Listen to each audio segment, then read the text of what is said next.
My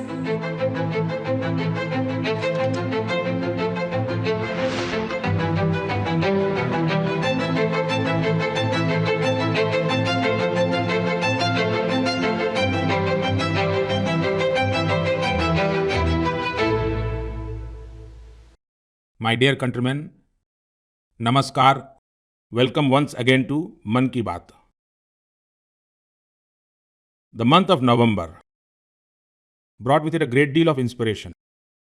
Just a few days ago, on the 26th of November, on Constitution Day, in the Central Hall, a special program was organized. On the occasion of 150 years of Vande Mataram, a grand series of events kicked off across the country. On the 25th of November, the Dharma Dhwaja was hoisted at the Ram Mandir in Ayodhya. On the same day, the Panchjanya Smarak was inaugurated in Jyotisar, Kurukshetra. Friends, just a few days ago in Hyderabad, I inaugurated the world's largest LEAF engine MRO facility. In the sector of aircraft maintenance, repair, and overhaul, India has taken this very significant step. Last week, during a program in Mumbai, IS Mahe was inducted into the Indian Navy. Just last week, India's space ecosystem was given a new flight by Skyroot's Infinity Campus. This is India's new thinking, innovation, and has become a reflection of youth power. Friends, in the agricultural sector too, the country has achieved a great accomplishment.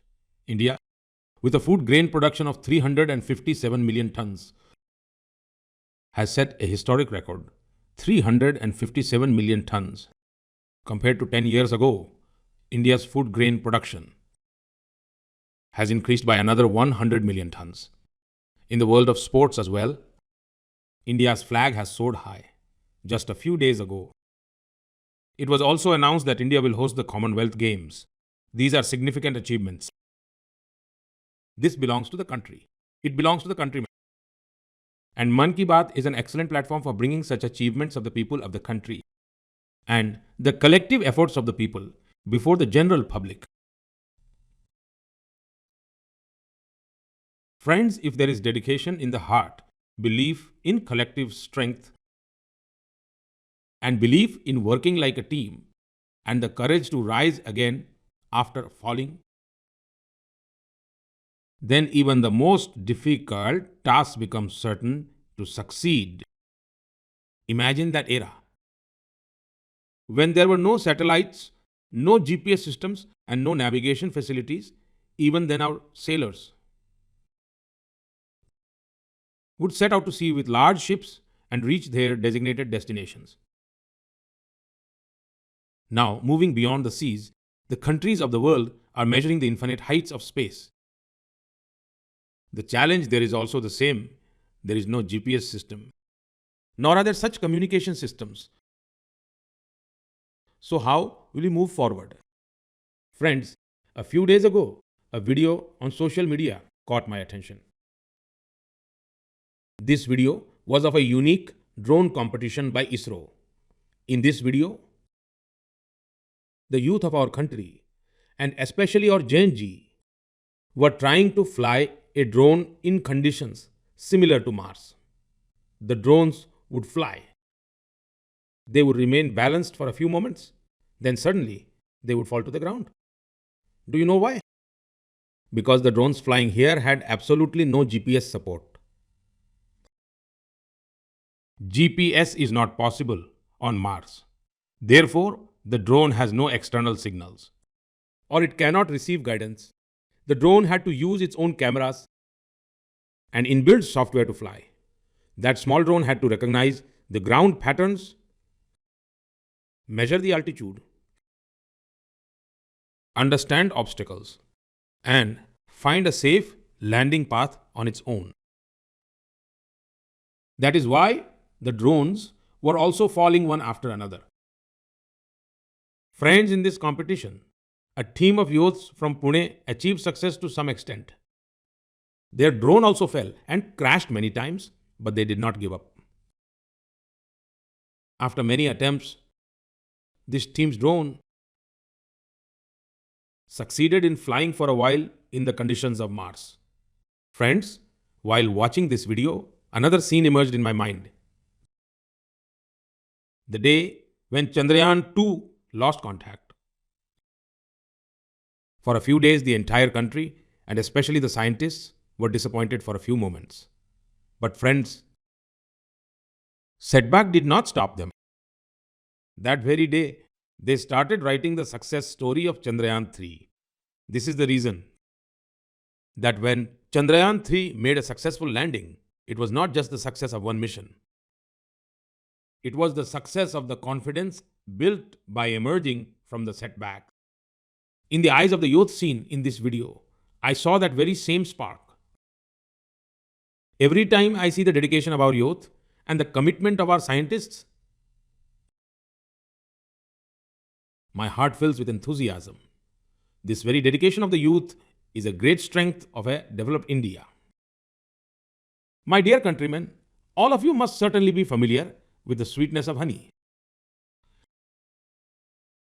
But many times we do not realize that behind this lie the efforts of countless people, so many traditions, and a deep harmony with nature. What a wonderful balance it is. Friends, in the hilly areas of Jammu and Kashmir, there is one tulsi, that is sulai. The bees here make a very unique honey from the flowers of sulai. This honey is white in color. It is called Ramban Sulai honey. A few years ago, Ramban Sulai honey received a GI tag. After this honey is gaining recognition across the country. Friends, in Puttur of the Dakshin Kannada district, the vegetation there is considered excellent for honey production.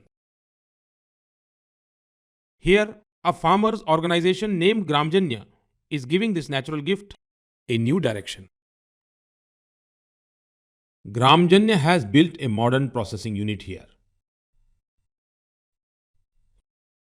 Facilities like lab, bottling, storage, and digital tracking have been added. Now, this very honey is reaching from villages to cities as a branded product. More than 2,500 farmers have been empowered by this effort. Friends, in the Tumkur district of Karnataka itself, the effort of an organization named Shivganga Kalinjiya is also very commendable. Through them, each member here is initially given 2B boxes. By doing so, this organization has connected numerous farmers to its campaign. Now the farmers associated with the organization collectively extract honey, do excellent packaging, and deliver it to the local market. Through this, they are also earning in lakhs. A similar example is that of cliff honey hunting in Nagaland. In the Choklangan village of Nagaland, the Chiamani Yangan tribe has been extracting honey for centuries. Here, the bees do not build their homes on trees, but on high cliffs.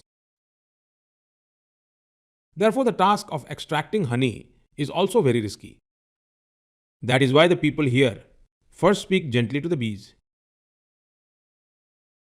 They seek their permission. They inform them that they have come to take the honey today. After this, they extract the honey. Friends, today, India is setting new records in honey production. 11 years ago, the country's honey production was 76,000 metric tons. Now it has increased to more than 150,000 metric tons. In the past few years, the export of honey has also increased by more than 3 times. Under the Honey Mission program, Khadi Gramodyog has also distributed more than 5,000 bee boxes among the people. This has created new employment opportunities for thousands of people. This means that the sweetness of honey is increasing in different corners of the country, and this sweetness is also increasing the income of the farmers. My dear countrymen, in Kurukshetra, Haryana, the war of Mahabharata took place. We all know this. But now, at the Mahabharat Experience Center there, you can also personally feel this experience of the war. In this experience center, the saga of the Mahabharata is being shown in a 3D light and sound show and through digital techniques. When I went to Kurukshetra on the 25th of November, the experience at this experience center filled me with joy. Friends, in Kurukshetra, participating in the International Gita Mahotsav organized at Brahma Sarovar was also very special for me. I was very impressed to see how people from all over the world are being inspired by the divine scripture, Gita. People from many countries of the world, including Europe and Central Asia, participated in this festival. At the beginning of this month, in Saudi Arabia, for the first time, Gita was presented on a public platform. A memorable Gita Mahotsav was also organized in Latvia, Europe. In this festival, artists from Latvia, Estonia, Lithuania, and Algeria enthusiastically participated. Friends, in the great culture of India, the sentiments of peace and compassion have always been paramount. Imagine the Second World War, when a horrifying atmosphere of destruction prevailed all around. In such difficult times, the great work done by Jam Sahab of Navangar, Gujarat, Maharaja Digvijay Singh Ji, continues to inspire us even today. At that time, Jam Sahab was not thinking about any strategic alliance or war strategy. Instead, his concern was how, in the midst of the World War, to protect Polish Jewish children by giving shelter to thousands of children in Gujarat. He gave them a new life, which remains an example even today. A few days ago, in Moshav Nevatim in southern Israel, a statue of Jam Sahab was inaugurated. This was a very special honor. Last year in Warsaw, Poland, I had the privilege of offering floral tributes at Jam Sahab's memorial. That moment will remain unforgettable for me. My dear countrymen, a few days ago, I went to Coimbatore to participate in a large conference on natural farming. I was very impressed to see the efforts being made regarding natural farming in South India. So many young, highly qualified professionals are now adopting the field of natural farming. I spoke with the farmers they and learned about their experiences. Natural farming has been a part of India's ancient traditions. And it is the duty of all of us for the protection of Mother Earth to continuously promote it. Friends, the world's oldest language and one of the world's most ancient cities. The confluence of these two is always wonderful. I am speaking of the Kashi Tamil Sangamam. The fourth Kashi Tamil Sangamam is commencing from the 2nd of December at Namo Ghat in Kashi. The theme of this year's Kashi Tamil Sangamam is very interesting. Learn Tamil. Tamil. Karkalam. Kashi Tamil Sangamam. It has become an important platform for all those who have an affection for the Tamil language. Whenever I speak to the people of Kashi, they always mention that being a part of the Kashi Tamil Sangamam is something they greatly enjoy. Here, they get the opportunity to learn something new and meet new people. This time as well, the residents of Kashi, with full energy and enthusiasm, are very eager to welcome their brothers and sisters coming from Tamil Nadu. I urge all of you to certainly become a part of the Kashi Tamil Sangamam. Along with this, please think about more such platforms which strengthen the spirit of Ek Bharat, Shrestha Bharata. Here, I would like to say once again, Tamil Kalacharam Uyarvanada, Tamil Moli Uyarvanada, Tamil Indiaவின் பெருமிதம். My dear countrymen, when India's security system is strengthened, every Indian feels proud. Last week in Mumbai, INS Mahe was inducted into the Indian Navy. While there was much discussion among some people about its indigenous design, the people of Puducherry and the Malabar coast were delighted by its name. In fact, its name Mahe is named after the place Mahe, which has a rich historical heritage.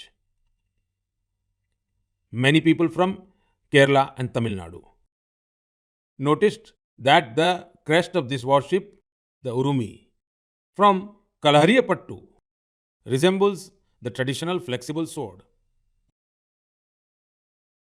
It is a matter of pride for all of us that our Navy is rapidly taking steps towards self-reliance. On the 4th of December, we are also going to celebrate Navy Day. This occasion is a special day to honor the indomitable bravery and valor of our soldiers. Friends, for those who are interested in Navy-related tourism, there are many places in our country where they can go and learn a great deal. On the western coast of the country, near Somnath in Gujarat, there is a district called Diu.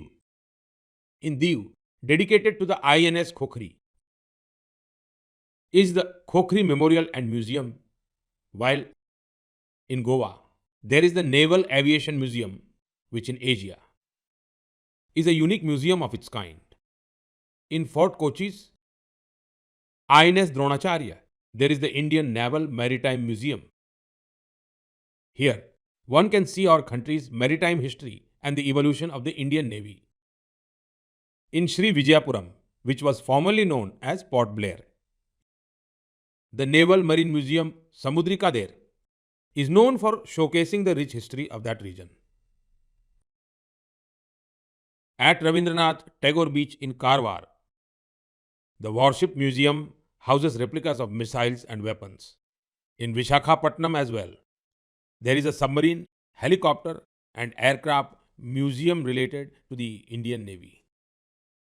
I urge all of you, especially those interested in military history, to please make sure to visit these museums. My dear countrymen, winter has arrived, and with it, the time for winter-related tourism has also come. Many countries around the world have made the tourism that occurs in winter, winter tourism, a very large foundation of their economy. Many countries have the world's most successful winter festival and winter sports models.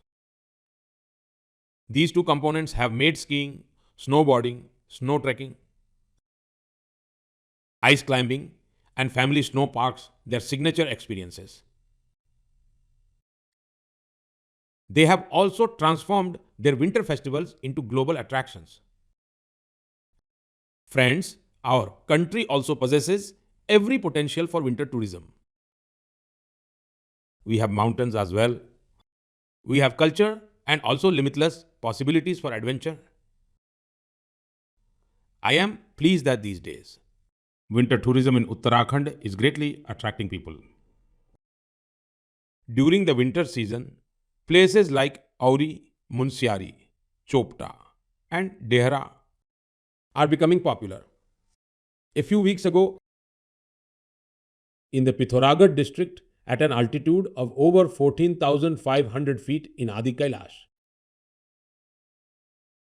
the state's first high-altitude ultra-run marathon was organized. In this, from across the country, more than 750 athletes from 18 states participated.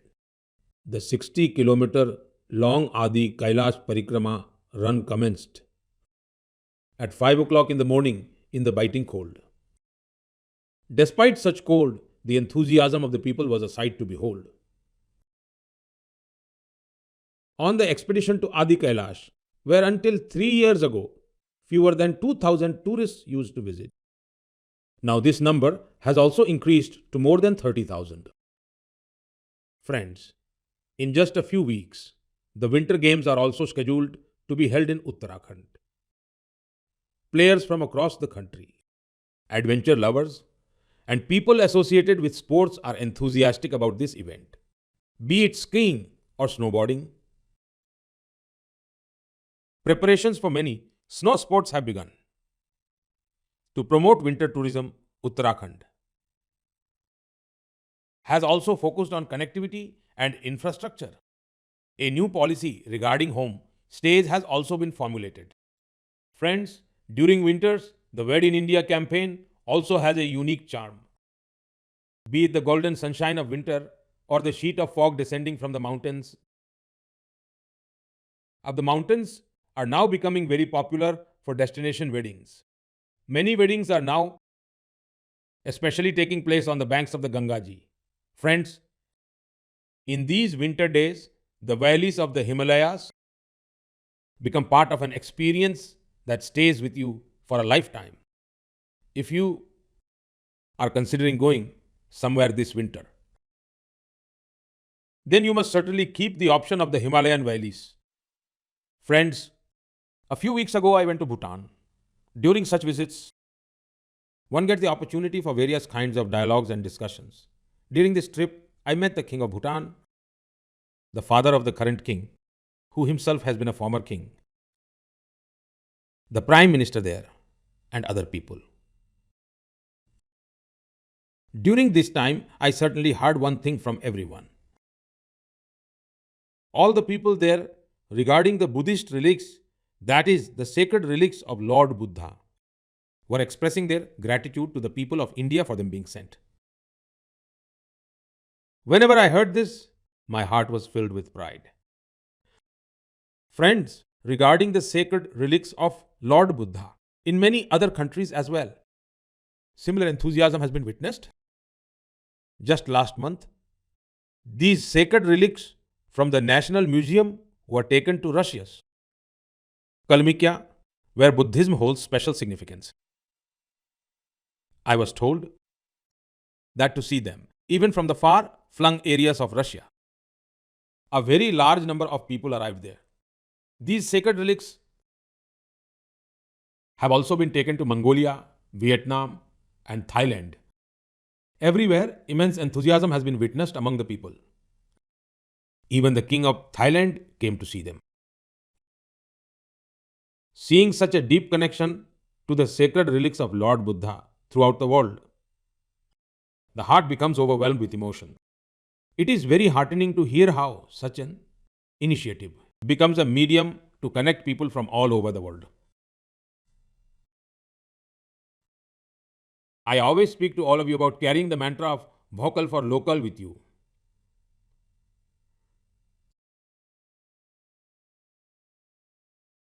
A few days ago, during the G20 summit, when the matter of giving gifts to several world leaders arose, I said again, vocal for local. On behalf of the countrymen, special attention was paid to this sentiment in the gifts I presented to the world leaders. During the G20, I presented a bronze statue of Nataraj to the President of South Africa. This is associated with the cultural heritage of Tanjavur in Tamil Nadu and is a wonderful example of Chola era craftsmanship. The Prime Minister of Canada was given a silver horse replica which showcases the excellent craftsmanship of Udaipur, Rajasthan. The Prime Minister of Japan was presented with a silver replica of the Buddha. It reveals the intricacy of the famous silver craft of Telangana and Karimnagar. The Prime Minister of Italy was gifted a silver mirror with floral motifs, which also shows the traditional metal craftsmanship of Karimnagar. I presented a brass urli to the Prime Minister of Australia. This is an excellent craft from Mannar in Kerala. My objective was that the world learns about India's crafts, art, and tradition, and our artisans get a global platform. Friends, I am happy that crores of people in the country have made the spirit of vocal for local a part of their lives this year. When you must have gone to the market for festive shopping, you all must have felt one thing. In people's choices and in the items coming into homes, a clear signal was visible that the country is returning to Swadeshi. People, of their own accord, were choosing Indian products. Even the smallest shopkeeper felt this change. This time, the youth also gave momentum to the Vocal for Local campaign. In the coming few days, a new round of shopping for Christmas and the new year is about to begin.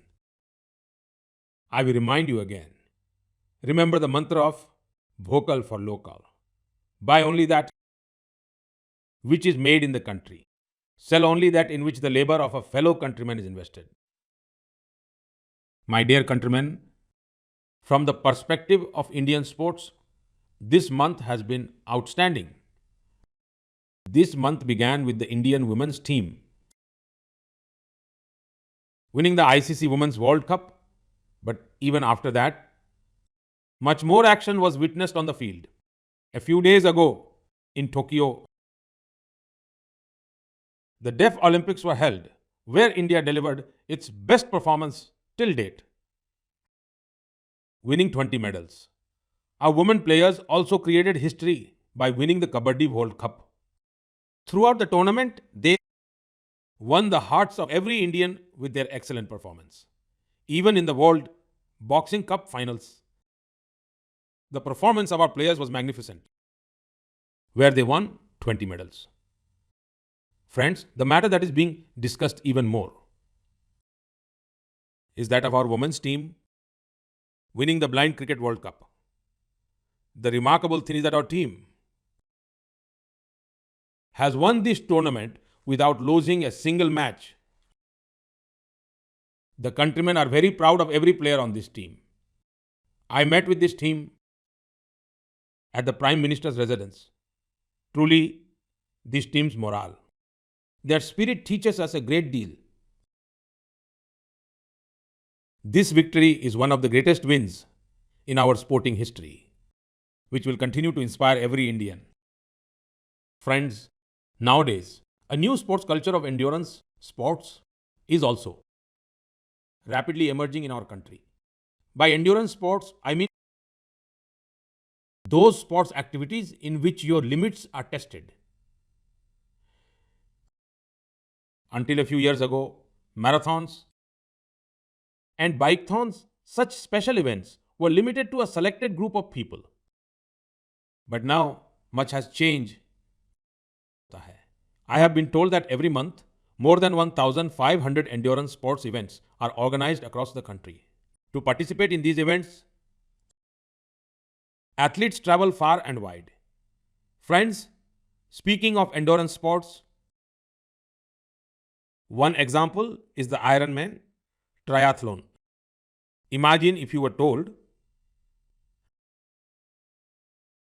that you have less than a day and you have to do these three things. Swim for 4 kilometers in the sea. Cycle for 180 kilometers and run an approximately 42-kilometer marathon. Then you would think, how is that possible? But people with an iron will accomplish this task successfully. That is why it is called the Ironman triathlon.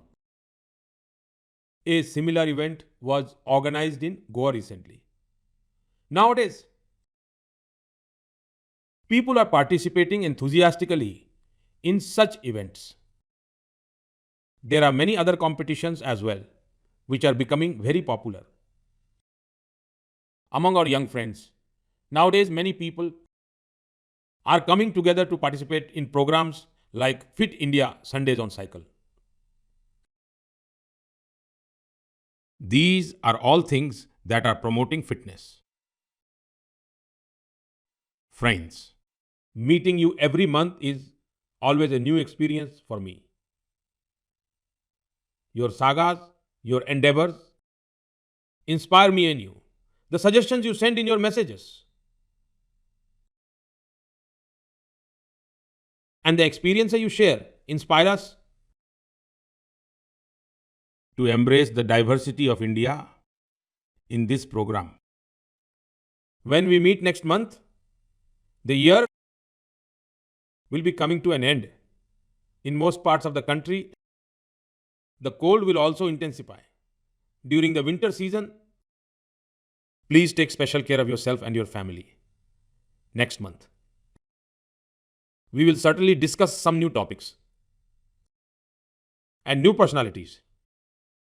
Thank you very much. Namaskar.